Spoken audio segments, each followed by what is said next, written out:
जापानमा पनि गाडीहरू यसरी चाहिँ जाम लाग्ने गर्दछ।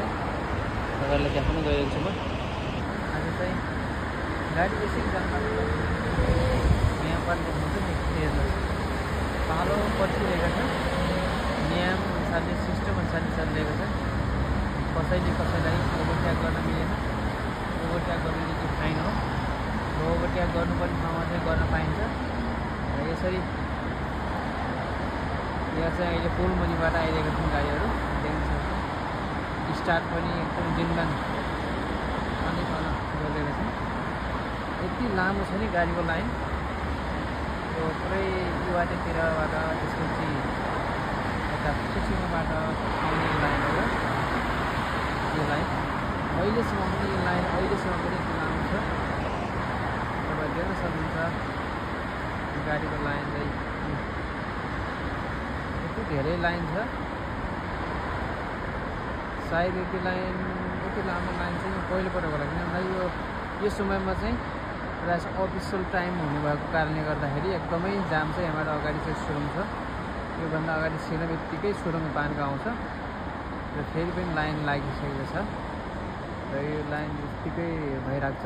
हामी देख्न सक्छौँ यो लाइन कति दिनसम्म यस्तो हुन्छ, किनकि आज चाहिँ सोमबार होइन, आज चाहिँ मङ्गलबार हो।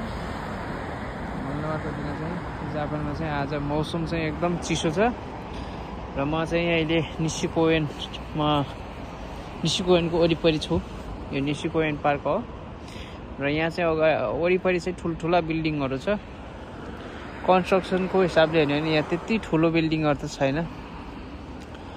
तपाईँ देख्न सक्नुहुन्छ सजिलै। मौसम पनि यस्तो गडबडी छ, चिसो भइरहेको छ होइन।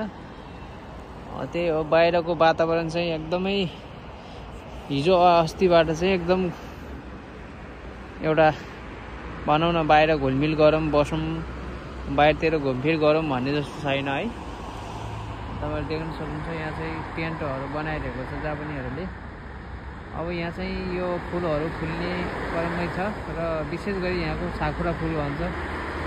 यो साकुरा फुल चाहिँ फुलिसकेपछि यहाँको नागरिकहरू एउटा अत्यन्तै रमणीय मुडमा हुन्छ र उनीहरू एकदमै रमाइरहेको अवस्थामा हामी हेर्न सक्छौँ। देख्न सक्छौँ यो चाहिँ रोड, यो चाहिँ एकदमै व्यस्त रोड हो यहाँको निसिकोयनको। यो स्यान्दाई आगमन गर्ने मुख्य मार्ग नै मान्नुपर्छ। यहाँबाट अगाडि गयो भने चाहिँ यहाँबाट यो अगाडि फेरि पनि लाइन लागिसकेको छ गाडीको। देख्न सक्नुहुन्छ